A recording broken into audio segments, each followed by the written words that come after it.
Hi, everyone. So glad you're there. It's Brian Kilmeade coming to you from 48th and 6th in Midtown Manhattan. Heard around the country, around the world. I went to the Giant game yesterday, and my Waze brought me through Manhattan. I thought, wait, this is the New York Marathon Day. Has my Waze app turned against me? By the way, Marc Thiessen is going to be my guest, but Marc, you left the door open. I mean, I don't want any more guests. You're it. I know you're hoping I get another guest. Are you gonna close it, or do I have to close it? I'll close it for you if you want. If you don't mind. Thank you, Allison. You just walk in with the door open. Don't you know? I don't know. So I'm a rookie. So I went through Manhattan. It was absolutely no problem going through Manhattan. So I get to the stadium. I go, I can't believe how quickly I got to the stadium. Have you been to Giant Stadium? I have not. No. Okay. Never should be there.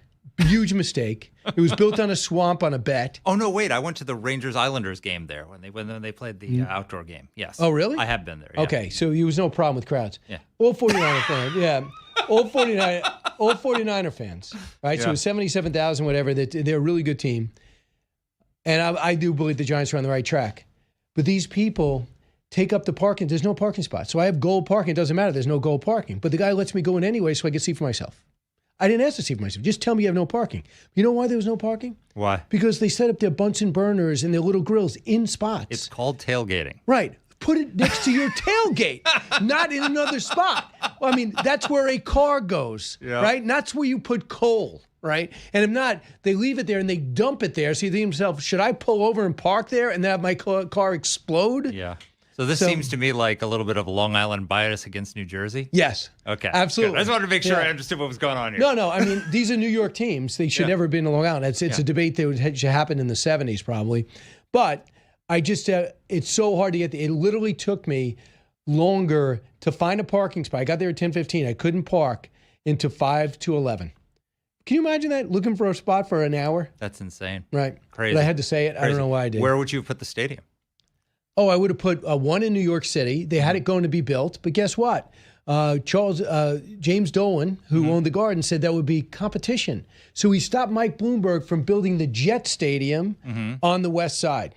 I would have put the Giant Stadium. I would have put the Giant Stadium in the Bronx somewhere, or right. They used to play Yankee Stadium. Yeah. If you're a New York team, if you want to be a New Jersey team, you could be a New Jersey team. Like but the don't Devils. think, they're New Jersey. Yeah, they're New Jersey. I agree with that. But it's just so hard to get to a game, and I never experienced the Giants close because they moved in like probably 74, 75. Yeah. I'm not really sure how interested you are in this. Not very, right? Not very, no.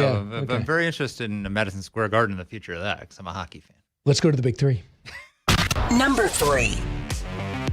I'm going to express my relationship to my truth with the former president of the United States.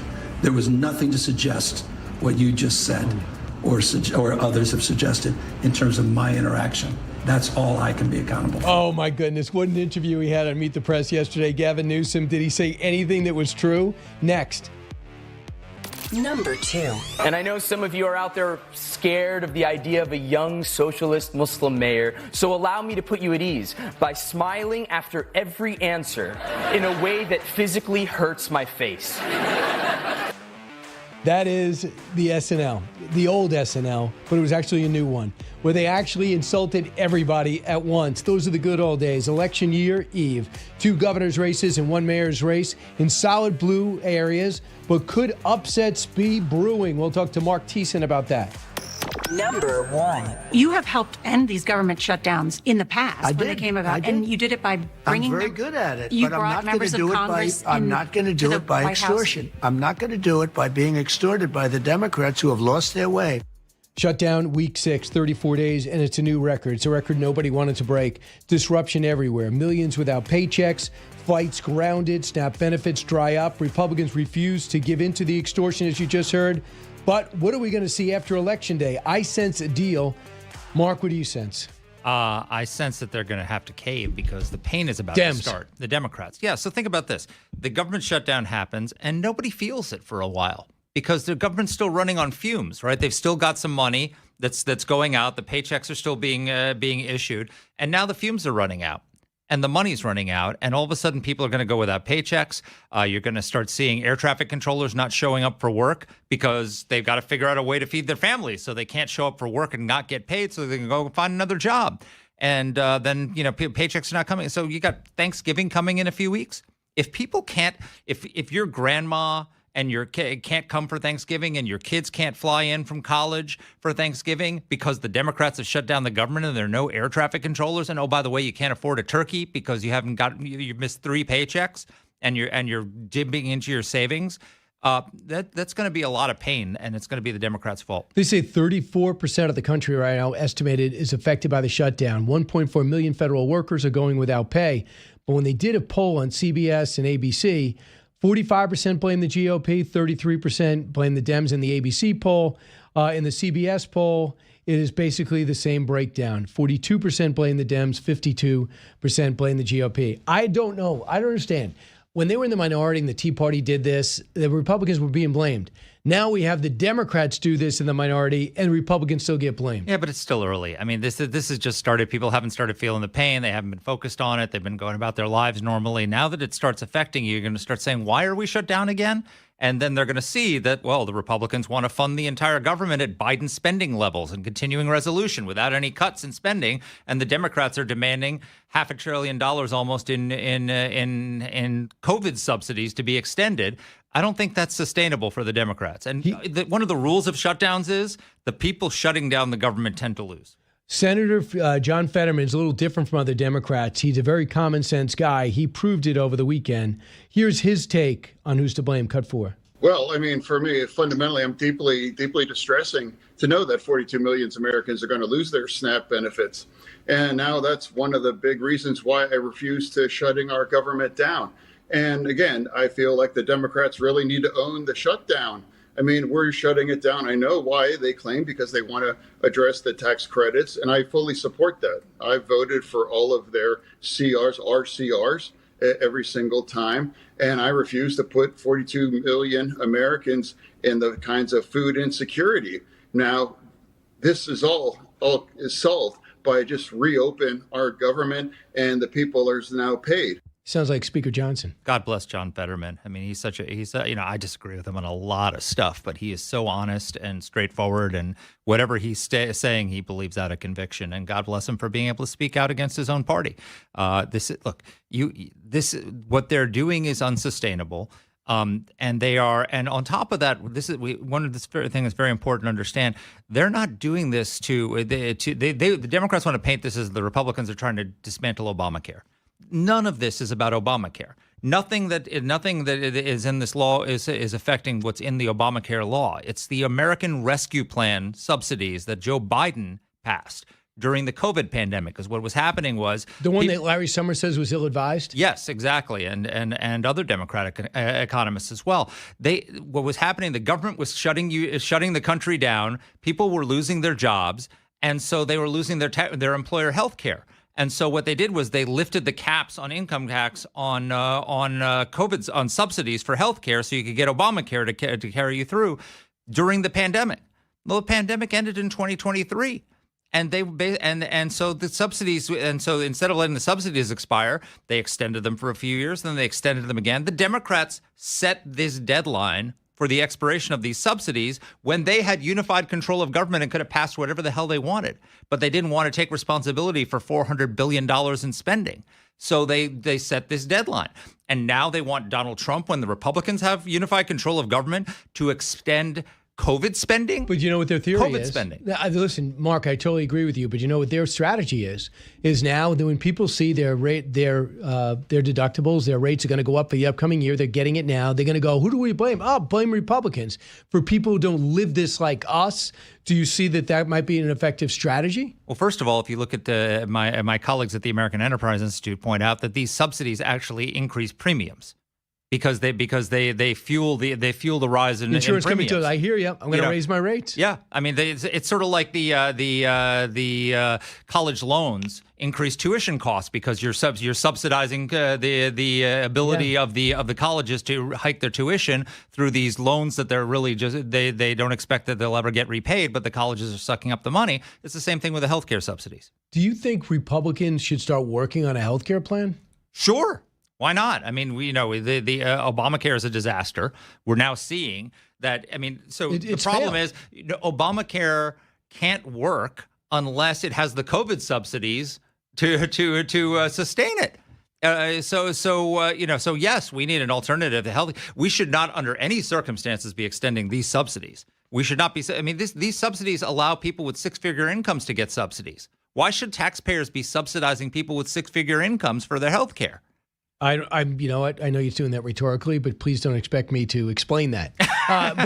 But I understand too is Hakeem Jeffries makes these little statements, but there's no one ever a follow up to him. Just say, wait a second, these are subsidies that were never supposed to be there. Well, people's premiums are high. Well, why is that President Trump's fault? You go, well, he should come to the table on what? He said, you know what? If the president said, can you focus on the next 3.5 weeks? Back in September when they went on strike, the next 3.5 weeks on some type of cure, because the president, if you go up to the president and say, people living paycheck to paycheck can't afford this, he's like, let's figure this out. But if you shut down the government and say, you better do this, have you met the president? That's not the way he operates. They go, why don't you cut a deal? Why is he going to China? Why is he going to China? There's nothing about that trip that was ceremonial. Yeah. Every single stop was substantive that yielded results, not to build another Trump Tower, but it yielded results for our economy. Why are you being commander-in-chief when we're having a temper tantrum here in Washington, D.C., and you should be coddling us? Yeah. That's basically what they're saying. And caving. So let's talk about the mayor's race real quick. Zohran Mamdani, we don't have to rush. We have some time. But before we go to break. You want me to go? No, not yet. The door's open. Barack Obama went to bat for Abigail Spanberger as well as Mikey Sherrill. And when it comes to Zohran Mamdani, he's made himself available for any advice needed, but he didn't endorse him. Here's Andrew Cuomo on this, because you had to figure that Cuomo was probably a favorite son to Obama during his day. Cut 11. He did not endorse Zohran. Isn't that peculiar? Maybe it's because Zohran called President Obama evil and a liar, which was disgusting and despicable of Zohran, who has a habit of being offensive and divisive. Cuomo's right. I mean, he was not an Obama fan when he was, I guess, a junior assembly member. Yeah, Obama was too right-wing. Yeah. I think that was the problem. Do you think that Obama really wanted to be more like Mamdani? And do you think that he wanted to do more of the things that Biden did, and he kind of is angry about that, the rescue plan? 100%. He was much constrained by the state of politics, which had not tilted to the left in the Democratic Party as it has since then. He would have loved to have done the things that Biden was I trying don't to think do. Bill Clinton would. No, I don't think he would either. But also, one thing: if you're a Democrat and you're calling Barack Obama to save you in an election, I got news for you. It's a bad bet. Why? Okay, so here's the stats. When Obama took office, he had a 60-seat filibuster-proof majority in the Senate and 257-seat majority in the House. That was the largest majority since Bill Clinton in 1993. On his watch, Democrats lost 1,027 electoral offices and held fewer electoral offices nationwide than at any time since the 1920s. They lost 12 Senate seats, 63 House seats. On the state level, they lost 939 Democratic state legislative seats and a dozen governor's offices. That was the largest loss of power since the 1950s. And on top of that, the biggest repudiation of Obama at the polls was that after 8 years of Obama, Americans said, we want Donald Trump as president. So this guy is electoral kryptonite. I want to talk to you about what you think Barack Obama really thinks about Donald Trump. Because in the beginning, I didn't think he was because I watched how composed he was when Trump won the first time. But I think he's incensed. I want to get Marc's take. Incensed that Trump is winning and he's still serving and that he won again. Back in a moment.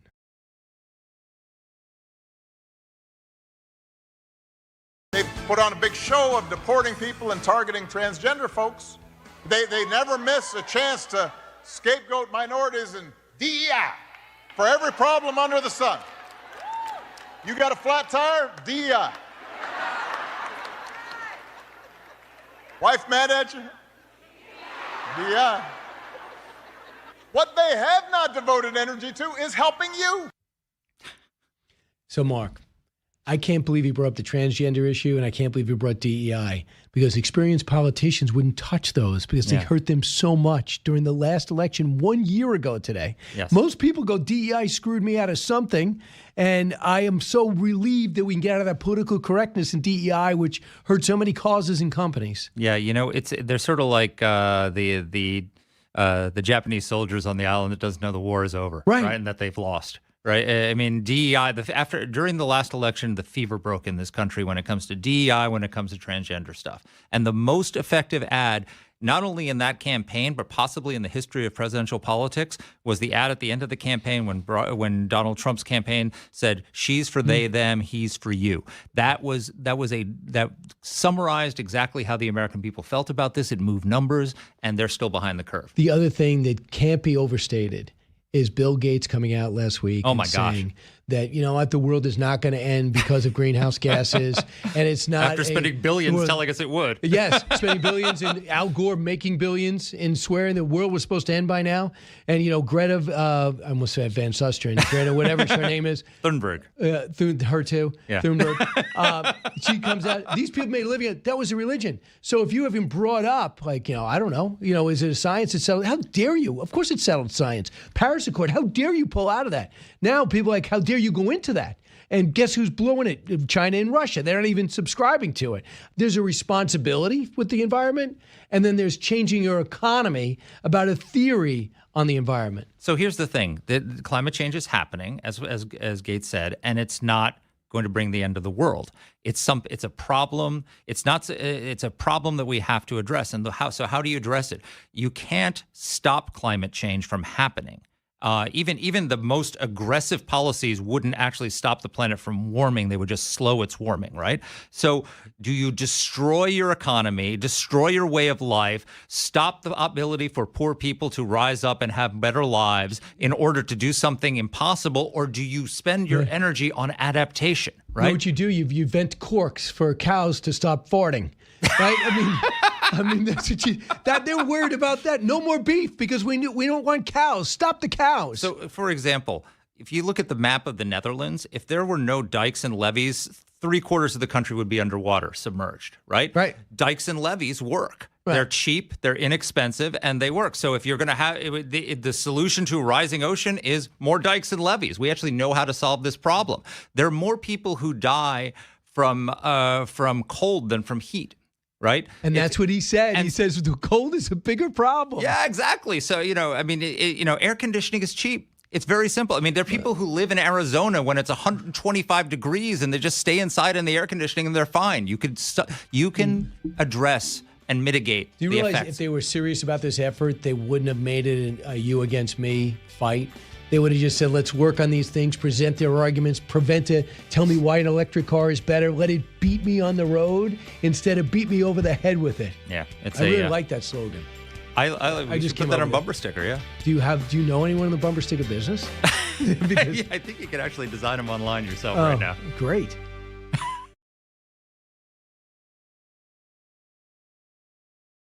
Let's talk about what's happening in New Jersey now, and let's bring in Harry Hurley. Harry, welcome.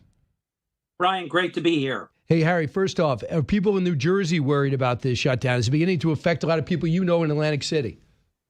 No question. I can tell you the New Jersey Community Food Bank has its biggest need ever. It's very serious, Brian.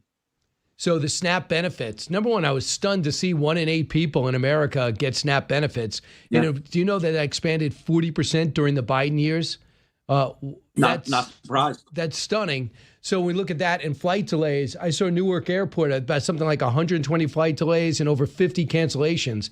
So you want to get to people, tell them they can't get to where they have to go. Exactly. The need is great. It's federal employees and it's everyone else that counts on that every month. Very serious matter. We see a lot of the local restaurants, Brian, offering children free meals for as long as this continues. This is a very significant problem that if they don't get their act together, and let's make it clear, Democrats are holding the government hostage. Democrats are preventing kids from getting their food. This canard, and I hear you interview with people all the time, Brian, about this fake out that it's Republicans is ridiculous. So I want to talk about another area of your expertise, and that's New Jersey and the races and your formula. But I want you to hear what Chris Christie said over the weekend that he knows to be true, and he's one of the few Republicans who have won there twice. Cut 19. When I ran, there was no roadmap for how to win New Jersey as a Republican in the 21st century. No one had done it. But we've laid the path for Jack Ciattarelli. This is what he's going to have to do to beat Mikey Sherrill. 70% of the white vote, 21% of the black vote. We won 51% of the Hispanic vote. We beat a female candidate, as he is running against this time, by 15 points, and we won 58% of independents. With 850,000 more Democrats and Republicans, that's what you need to do. So the question for him on Tuesday night is, can he hit those numbers? Those are the numbers you have to hit to win in a state like New Jersey. The path has been laid out. We'll see what he can do. Do you think he's going to hit those numbers? Yes, I do. And it might not be identical to Chris Christie. For example, Jack Ciattarelli may pull more Democrats than Chris Christie did. Jack Ciattarelli may pull some other demographics that Chris Christie did. Let's not forget, Chris Christie's rhetoric there is obsolete. He didn't have 9 days of early in-person voting. He didn't have all these weeks and weeks of vote by mail. The metrics are completely different now. Let's not forget, he came within 3% 4 years ago when no one thought he could win. And the polling's been off. Why is it so hard to poll in New Jersey? Well, Brian, if you look at it, it's not New Jersey. Let's go to Iowa. Let's go to Seltzer. Let's go to Des Moines Register. Kamala Harris takes the lead 5 days before the election. She's now up by 3 points. Only, Trump goes on to win by 13, the biggest margin since 1972. The polling is bad in New Jersey because the polling is bad all over the country. So right now, what are you looking at, and what's the Harry Hurley formula and prediction for Tuesday? Well, here's the difference. 4 years ago, Jack Ciattarelli did not have the Republican National Committee. He did not have the Republican Governors Association. Hardly anyone thought he could win. The polls had him losing from 8 to 15 points on the weekend before the election. I mean, nobody thought he could win, and he came 50 to 48, basically, 51 to 48. Here's what I'm looking for. Mikey Sherrill has about a 250,000 vote lead as we talk on the Brian Kilmeade Show. She got that by the vote by mail. The in-person voting, it's not 50-50, but it's probably 50 point to 49 point. So that's a great job by the Republicans. Big turnout tomorrow, puts Ciattarelli over the top. He beat Governor Murphy, good man, bad policies. He beat Governor Murphy soundly on election day. He will beat Mikey Sherrill even bigger. That's going to put him over the top. And the closer with Barack Obama, I want you to hear his attack on behalf of Mikey Sherrill. Cut 16. Mikey's opponent has now run for governor 3 times in a row. I mean, I believe in persistence, but at a certain point. So 3 times in a row. Other 2 times he lost. So this time his strategy is to suck up to the Republicans in Washington. So Donald Trump called Mikey's opponent 100% MAGA. Not a great endorsement. So is that true? I mean, do you think he's sucking up to Donald Trump at the White House? Not even close. He enjoys the endorsement, and it is a full-throated endorsement of the President of the United States. Who wouldn't take that? Mikey Sherrill took Barack Obama as a former president. Let's remember, Mikey Sherrill was campaigning yesterday in North Jersey, where she should have that put to bed, and that should be so comfortable. Jack Ciattarelli was campaigning in North Jersey, where he needs to pick up support. You tell a lot, Brian, and you know this. You've been doing this a long time. You tell a lot by where they're campaigning. Remember, Hillary Clinton didn't think she needed to campaign in Michigan. Oops, how'd that turn out? Mikey Sherrill is bringing Obama in at the last hour because she didn't close the deal. He didn't support Zohran Mamdani, did he? He didn't support that guy, Jay Jones, in Virginia either. Obama endorsement doesn't mean much anymore. I tell you what, when Mamdani says, I'll be an advisor, said some nice things, but didn't endorse him, you can't go halfway. David Drucker was on MSNBC and talked about the New Jersey race. He's a senior writer at Dispatch. Cut 20. There are progressive operatives and some others that are a little concerned about the margin and would have preferred a more dynamic candidate in Mikey Sherrill. Her resume is pristine, Navy veteran, attorney. There is nothing wrong to say about her, but she is a part of this internal Democratic Party debate of, do we go bold and populist, or do we go center left and suburban? And so the margin here, figuring she wins, which is more likely than not, the margin here is going to be something to watch, because it's going to have a lot of influence on how Democrats nationally interpret what's going on with their party. I will say Republicans are more optimistic than you might think, given everything that's happening in Washington. What do you think? Well, he's right about that. He's wrong about a whole lot of the rest. Remember, the Republican is always losing. Chris Christie and all the good stuff, winning 2 elections, it was fantastic. But he was supposed to lose the first time. Only he won by about 4.6%. Tom Kaine was supposed to lose. Oops, only he beat Florio. Christy Whitman was supposed to lose. Only she won. So they're always wrong about this. I know this. Mikey Sherrill's resume is excellent. She flew a helicopter. Fantastic. And we thank you for your service. Federal prosecutor, it all looks good on paper. She's been a terrible candidate. Absolutely terrible. She's really not comfortable on her feet. Doesn't look like she studies much on policy. And Jack Ciattarelli's got a lot of substance. He knows exactly what he's going to do. I know Trump tonight will have a tele rally for Jack because it's a tough situation. You know, he did lose New Jersey. So you don't want to say he's going to be Trump in charge of New Jersey. But what he does have is he'll have an ally in the White House. And that'll be key. So you have to have a little bit of separation. And But as you know, Brian, President Trump lost New Jersey to Kamala Harris by 6 points. He lost to Joe Biden by 16. New Jersey is changing. And I note this on your show, Brian. It's important. Dozens of Democrats have come out and supported Jack Ciattarelli. I mean, they've put their careers and their names. Yes, not just, that's right, not just anybody. Big names. There's not one Republican that I can name that has crossed over to support Mikey Sherrill. What's so interesting, don't take this personal, Harry, is Mondami came out and said, I am going to mirror the tax rate of New Jersey. Are you proud of your tax rate? Is that something that should be copied by the New York City? Said the first Democrat socialist who sadly is going to be mayor of New York City. But that will be the gift of the midterm elections, Brian. Zohran Mamdani. Jack Ciattarelli, I asked him that very question. I played the cut with him saying we're going to be like New Jersey, and here's what he said. Cut 18. I'm hoping this guy doesn't win, but if he does, we're going to roll out the welcome mat in New Jersey, not only for individuals, but businesses too, because here's what I plan on doing. We need to reduce the size and cost of a bloated, inefficient state government that's up 64% during the current governor's term, all of which supported by my opponent. When we reduce the size and cost of state government, I'm reducing taxes for individuals and businesses. So New Jersey is going to be more attractive than ever to New York individuals and businesses that want to flee. So he took that and went into his policy. Go ahead. Brian, Jack Ciattarelli has deep and thoughtful answers to any question you give him. He's so experienced. He's so prepared and so ready. In a Mike Wallace, Ted Kennedy moment, Mikey Sherrill was asked, it was kind of like a throwaway at the end, like they had extra time, like they blew the interview. Oh, I'll throw one more question out. A meatball. Mikey or, Ms. Sherrill, what would be the first thing you would do if you were elected? Brian, she didn't have an answer to the first thing she would do.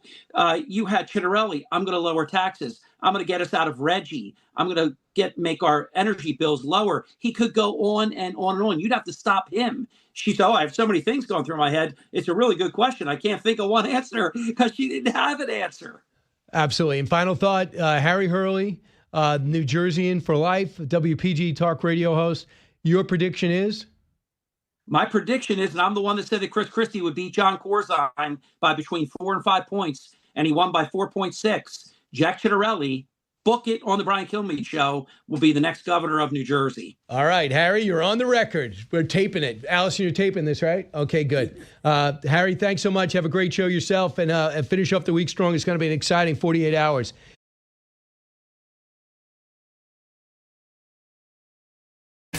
All right, Tim and Demi Tebow are back in our studio. You know, Tim, outstanding quarterback in his day, now becoming an outstanding broadcaster and communicator, as well as Demi, you were former Miss Universe. Do I say former? Is that an insult? It's like former Marine? No.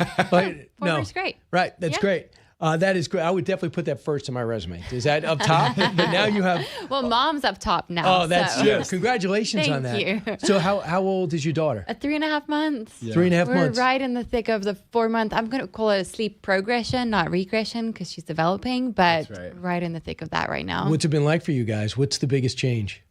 That's a good question. I remember when we left the hospital and we were driving home. It was the most cautious and focused I've ever been as a driver in my entire life. And I remember we get home and we place Daphne in the bassinet, and I look at Demi and I'm like, okay, what do we do now? Like, what's the next step? Where's the game plan at?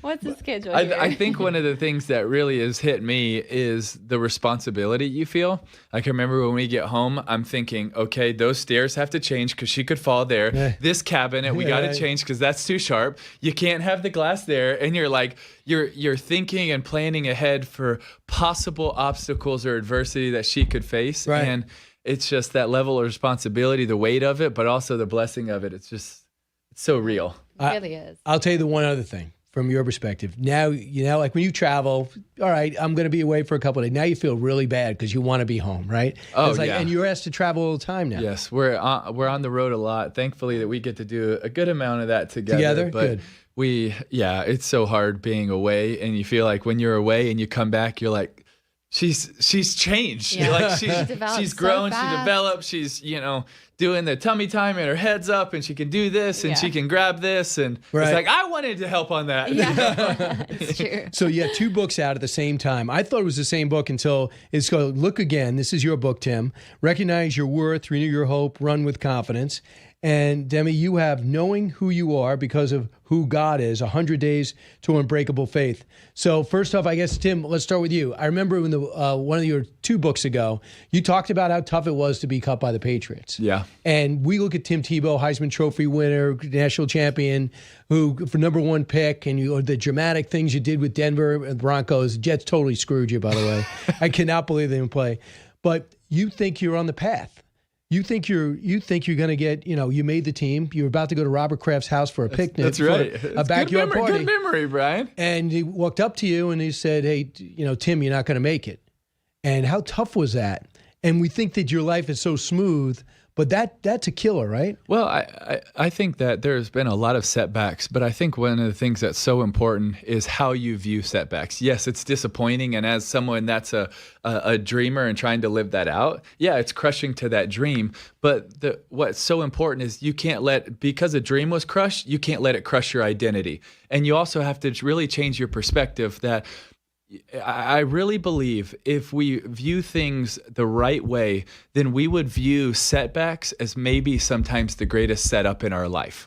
And there's been so many setbacks that I have been a part of or in my life where I couldn't see it in the moment, but later on I could see, man, that was actually one of the greatest gifts I've ever been given. So you've done the really hard thing. So you're not Tim, the broadcaster, the Heisman Trophy winner. You're not the Denver Bronco. You are. Those are things you do. It's not who you are. That's exactly. So it enables you to not take it personal when things don't go your way. Well, I have taken it personal many times, and I also feel like I've really failed because it has been too much of my identity at times. But when I'm doing it better, it's not my identity. It's something I'm blessed to have the chance to do, but it's not who I am or whose I am. It is an awesome opportunity and a platform to be able to use for good and to help people.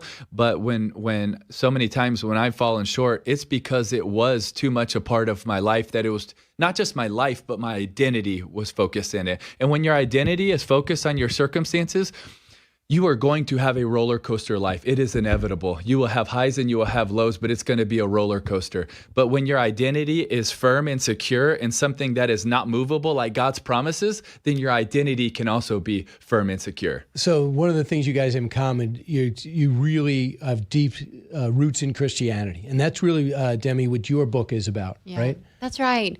Brian, just like Tim, I think it's so easy for us to root our identity, our worth, our value in the things that are temporary, right? And I think that's something that I've done over and over so many times. And then that corner office closes and maybe you enter into that retirement package, or in my case, my crown gets not taken away from me, but I hand it to the very rightful next worthy Miss Universe, winner. And you're left with questioning, well, who am I really now that all of these things that Did you go through that? Yeah, for sure. That you hold on to. And, it's like, I remember that night I gave the crown over to the next very worthy winner and left that stage and felt like I forgot something really important. And it wasn't like until a year or two later that I realized it was the worth and the value that I attached to that crown. And that was always just meant to be something temporary. And, Brian, Paul warned us 2,000 years ago, and he told us not to chase perishable crowns. And here I am, quite literally having chased the perishable crown that I'm not wearing today. And he tells us as believers, we get to chase crowns that last for all of eternity. And I've learned that the things that last for all of eternity, something that has the potential of lasting for all of eternity, is the impact that we have in other people's lives. That has a potential to last for all of eternity. And that's a place where I find a lot of fulfillment and a lot of meaning and a lot of purpose. And I think that's one of the greatest honors of my life, is to get to serve alongside Tim and the Tim Tebow Foundation and the work that we do. Right. But I think it's so important. You said there's nothing wrong with the pursuit. Go pursue it. Yeah. Just don't put your identity in it. Right? Yeah, we're called to strive for excellence. But you also are admitting that you did. But we're not called to suck, Brian. Like, Scripture is very clear. Whatever your hand finds to do, do it with all of your might. What apostle did you just quote right now? Because I haven't memorized the Bible. You are not called to suck. No, but we're not. But there is a big difference in where we place our identity and our hope. If our hope is in our circumstances, not our Savior, then we're going to have a roller coaster life. If our hope is in these temporary crowns, then we're going to have a roller coaster life, and it's going to lead us to a place of emptiness. Mm-hmm. That's right. So a lot of people get that self-esteem, and you're going to have the same thing as a parent, maybe multiple times, from their parents.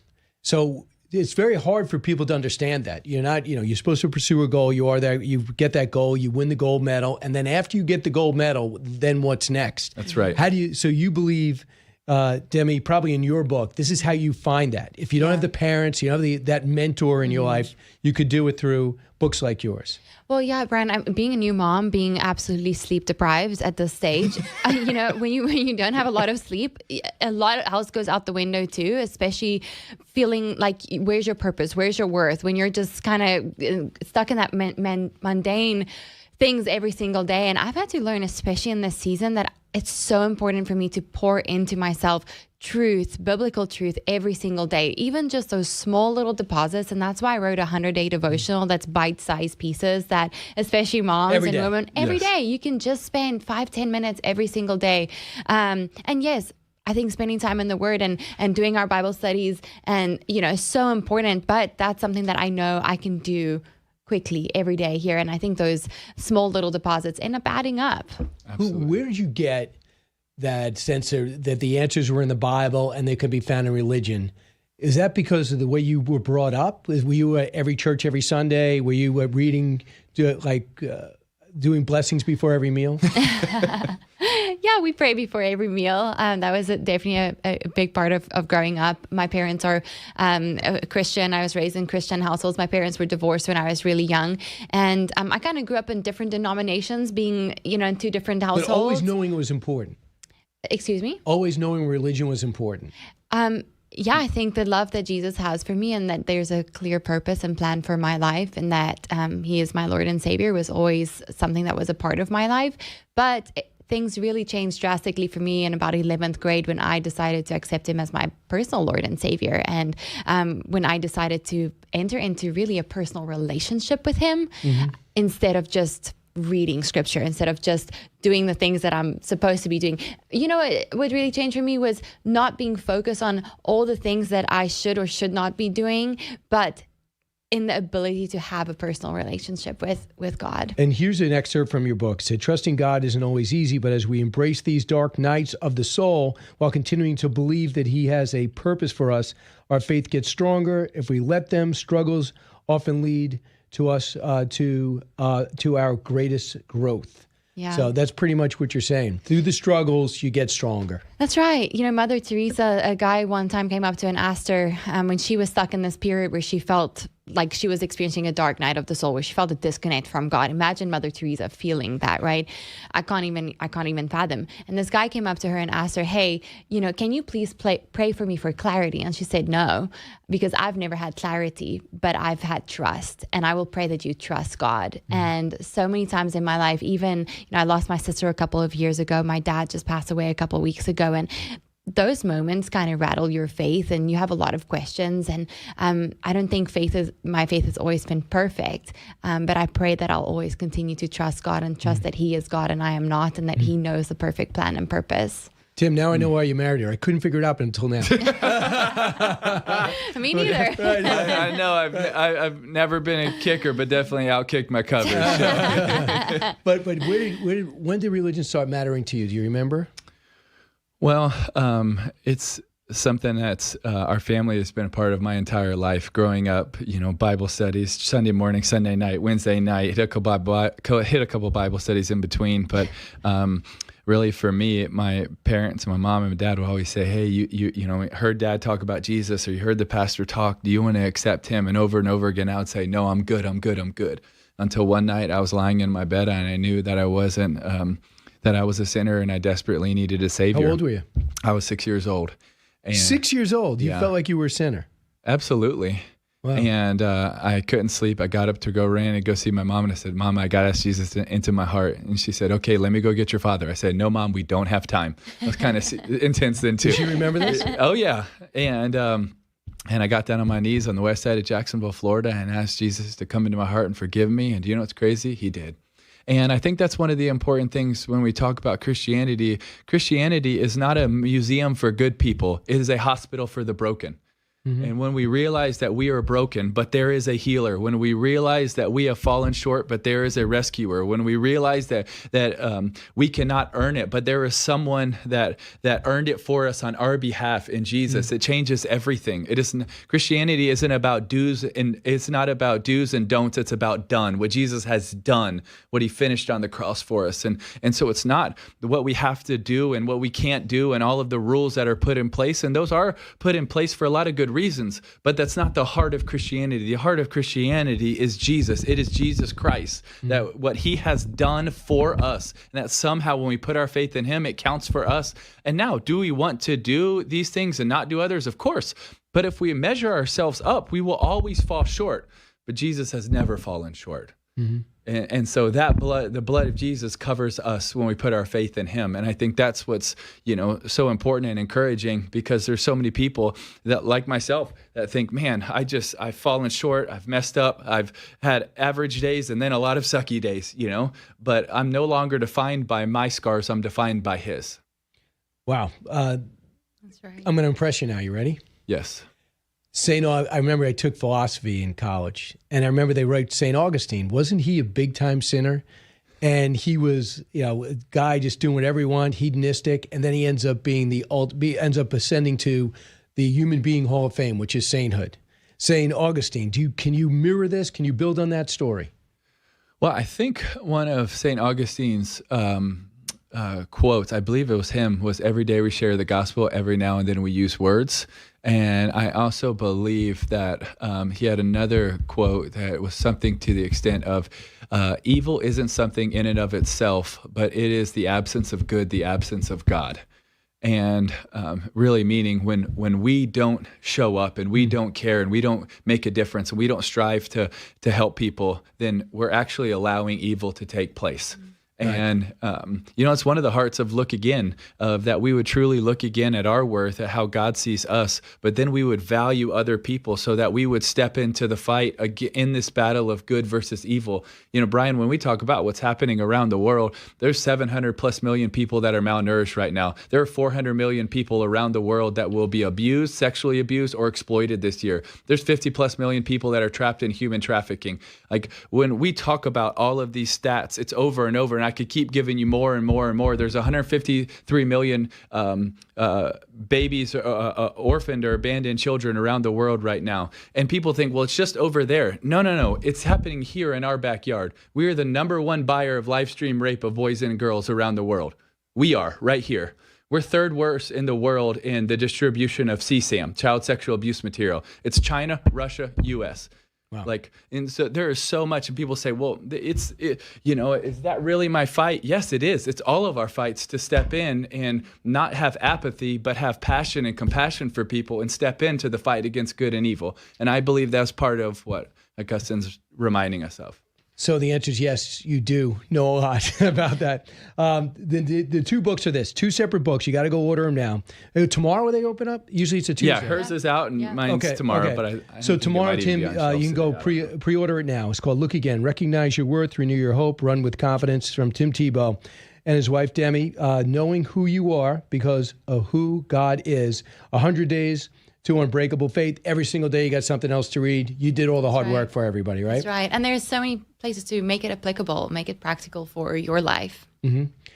So sorry to hear about your dad, but I'm very happy to hear about your daughter. Thank and you. I hope to see you in Jacksonville soon. Let's do it. Come on. And You're welcome. All right. Thank you. We'll hang out, but Yes. I just can't get you into my neighborhood. I know. You know what? You're on the bougie side of town, and you know what I mean. Back in a moment.